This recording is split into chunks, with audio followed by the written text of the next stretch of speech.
Okay, let's jump right in. Today we're looking at something truly immense. The RX-78GP03 Gundam Dendrobium.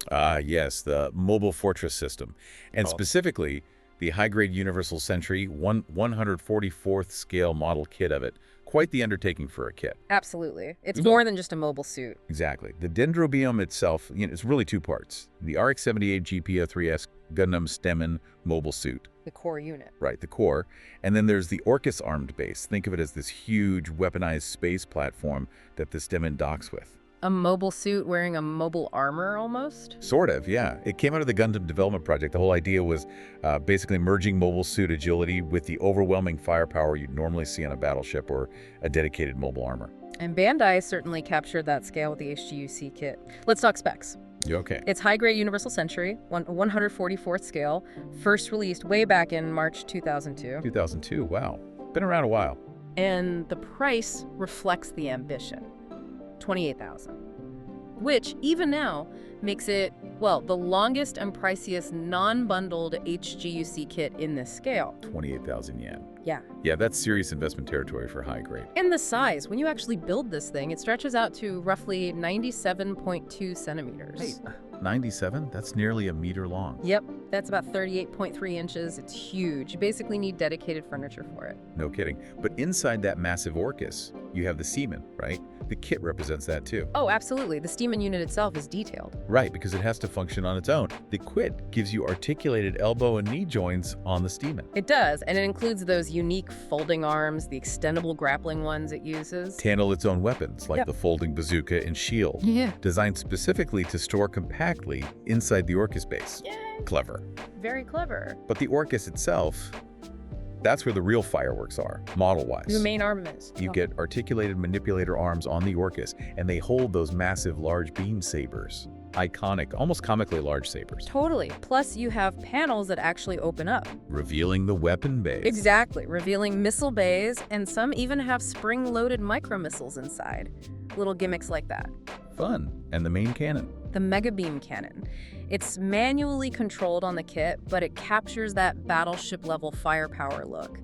And the docking is pretty neat. The Stamen sort of reclines back into the central slot to take control. Seamless integration. It's cool seeing that represented. But, connecting this back to the source material. Mobile Suit Gundam 0083, Stardust Memory. Right. This wasn't just a concept. It saw action. Initially piloted by Defrakar, I believe. That's right, but it's Ko Araki who really becomes synonymous with it. He's the one who pilots it during Operation Stardust, where it really shows its teeth. So what was packed into the Orchis that made it such a threat?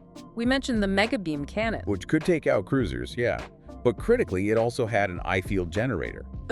Essential for deflecting beam attacks. Yeah. Especially against opponents like, Well, we'll get to that. definitely.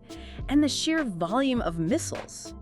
The weapon containers held micromissile pods, potentially up to 108 tubes each. That's just an insane amount of ordnance for one unit.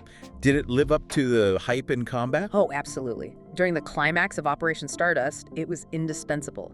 Ko Araki used its power to go toe-to-toe with Anna Delgado in the AMX-002 Noizil, That legendary duel. a true clash of titans. And later, it was the Dendrobium's Mega Beam Cannon fired at point-blank range that destroyed Sima's AGX-04 Gerbera Tetra. Took out some major players then. It really set a new standard. It truly did. A mobile fortress in every sense. And hey, if you find these kinds of deep dives into Gundam lore and the awesome kits that represent an interesting, definitely hit that subscribe button. We've always got more coming. So wrapping up on the Dendrobium, it's undeniably one of the most remarkable, just physically imposing mobile weapons the Earth Federation ever fielded. And this kit, despite its age, still captures that monumental presence perfectly. It really does. Which brings up a final thought. Go on. If the Gundam Development Project aimed to create the ultimate mobile weapon, was what happened later, the catastrophic damage inflicted by Bascom that destroyed the Orchis base, was that a failure of the design itself? Or just the brutal reality of war, where even the most powerful weapon can be overwhelmed or destroyed through circumstance. Something to think about. Indeed. And just a quick note for you listening, this audio was generated using AI, specifically Gemini. We're constantly working to improve the pronunciation, especially with complex Gundam terms. Yeah, some of those names can be tricky. If you do happen to catch any errors, feel free to let us know in the comments so we can potentially refine them. We appreciate the feedback.